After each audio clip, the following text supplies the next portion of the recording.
galera, voltamos com mais uma edição aqui do CP Futebol Clube para projetar aí essa rodada aí no meio de semana da dupla Grenal, um pelo Campeonato Brasileiro, o Grêmio, e o Inter pela Copa do Brasil, mais uma vez aqui com o meu colega João Paulo Fontoura.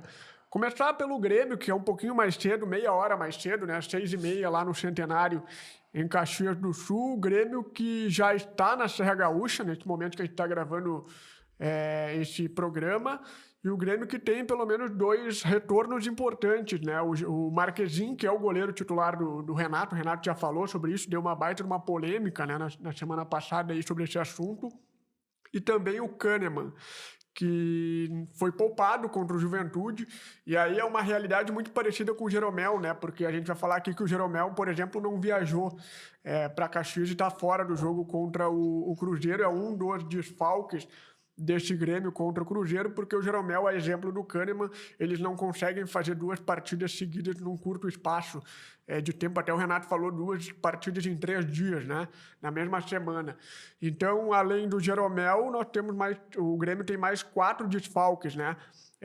Claro, o nível de importância é diferente, né? O Rafael Cabral não pode porque ele pertence ao Cruzeiro, o Jeromel está fora pelo desgaste, está sendo poupado, o Carbajo, com desgaste físico, também está fora. O Rodrigo Eli, que seria a opção, né, direta aí para essa ausência do Jeromel, também está fora, sentiu uma lesão no jogo contra o Palmeiras. E para finalizar, e aí o assunto que a gente pode até debater rapidinho aqui, a questão do Soteldo, né, que ele estava na Copa América, foi eliminado com a seleção venezuelana na sexta-feira, foi liberado pela direção do Grêmio para, no final de semana, resolver alguns assuntos particulares no seu país, e era aguardado nesta terça-feira e simplesmente não apareceu, né, JP?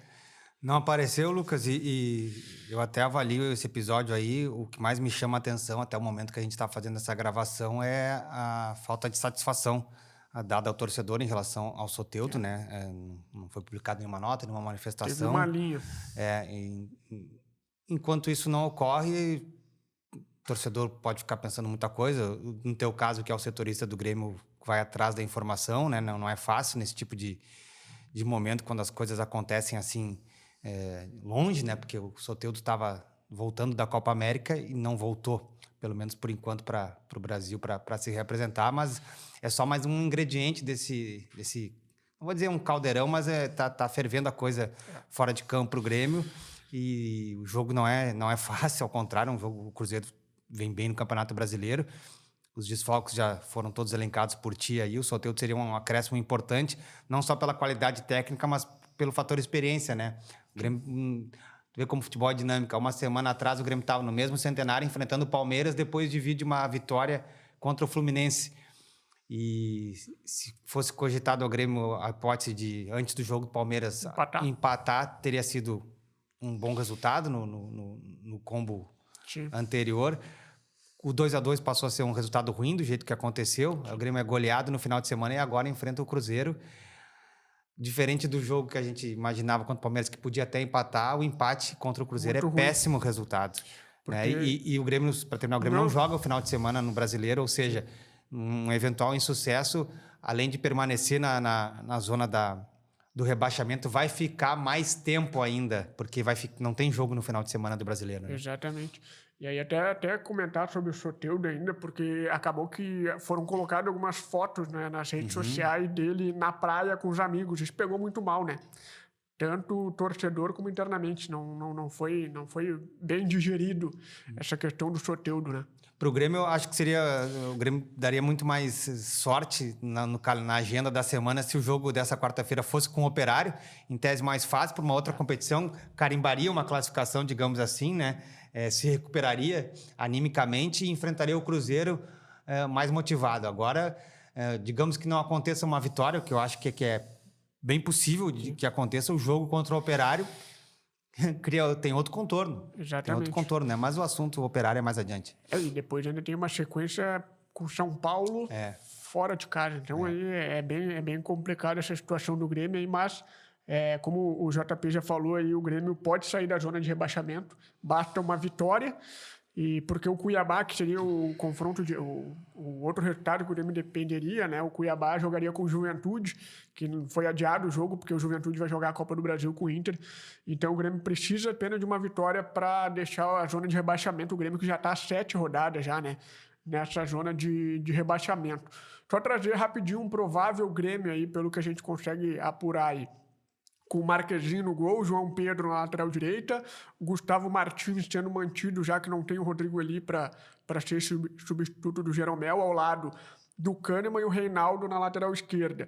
O meio de campo que deve ter o Vila Sante, o retorno do PP no lugar do Dodi, o PP que ficou no banco contra o Juventude no final de semana, e o Cristal para armar essa equipe aí com o Edenilson, né? Porque o Edenilson se tornou aí um titular nesses últimos jogos do Grêmio. E aí na frente, 2 jogadores de mais mobilidade, aí o Gustavo Nunes e também o Pavon. Esse é um provável Grêmio aí, pelo que a gente consegue apurar de informação. No Inter, Lucas, já te adianto, antes da tua pergunta, que eu não vou mentir para quem está nos assistindo, e acho que quem está nos assistindo vai concordar comigo, principalmente quem ouviu a entrevista coletiva do Kudê no final de semana depois da derrota para o Vasco. Tá bem difícil de projetar o time do Inter, não só pelos desfalques e por alguns jogadores que retornam, mas porque o Kudê explicou que ele tem se surpreendido às vezes que no dia do jogo ele pode ter treinado um time na véspera, alguns jogadores relatam cansaço e o departamento médico recomenda que esse jogador seja retirado. Claro que nessa quarta-feira o jogo tem um caráter mais decisivo, então os jogadores que possam estar sentindo alguma coisa vão para o sacrifício. Até puxar o gancho, né? O Inter que joga meia hora mais tarde, né? Isso, Às 7 horas da noite no Beira-Rio, primeiro jogo da terceira fase da Copa do Brasil contra o Juventude. O Juventude que vem aí embalado por essa vitória contra o Grêmio no Campeonato Brasileiro. O confronto que foi adiado 2 vezes pelas enchentes, né, no mês de maio. O único dos confrontos que ainda faltam decidir são os 3 gaúchos, né? O Ipiranga com o Atlético, o Grêmio com o Operário e o Inter com o Juventude, mas esse é o único que não houve sequer o primeiro jogo, né? O jogo da volta vai ser no sábado à tarde lá no Alfredo Jaconi. Quem avançar passa para as oitavas de final da Copa do Brasil. Os desfalques, o Rocher está na seleção do Uruguai, o Borré está na seleção da Colômbia, o René teve aquele episódio grave, uma concussão cerebral no jogo contra o Vasco, o Arangues também vem há algum tempo fora.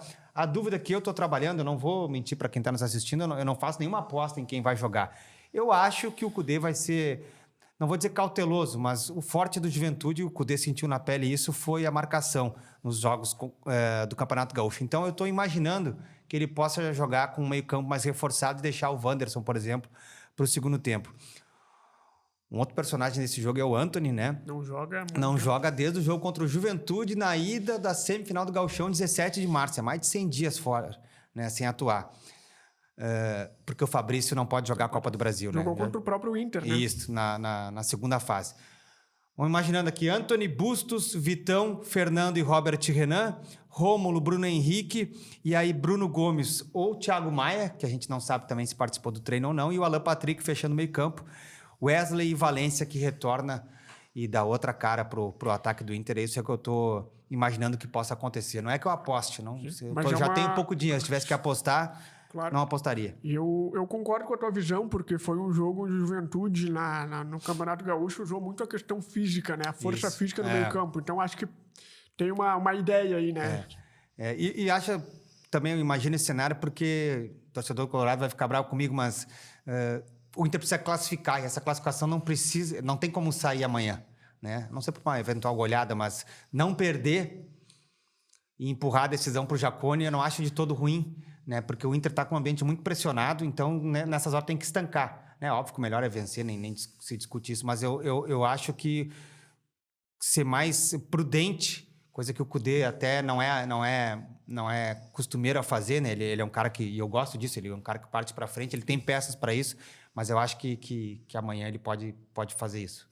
Então é isso, gente. Amanhã o Grêmio joga às 6h30 pelo Campeonato Brasileiro contra o Cruzeiro, no Centenário em Caxias do Sul, e o Inter às 7 horas da noite recebe o Juventude no Beira-Rio, aí jogo de ida da terceira fase da Copa do Brasil. Como amanhã tem jogo, a gente não vai fazer o programa amanhã, voltamos na quinta-feira aí para repercutir aí tudo o que aconteceu aí, tanto no Centenário como no estádio Beira-Rio.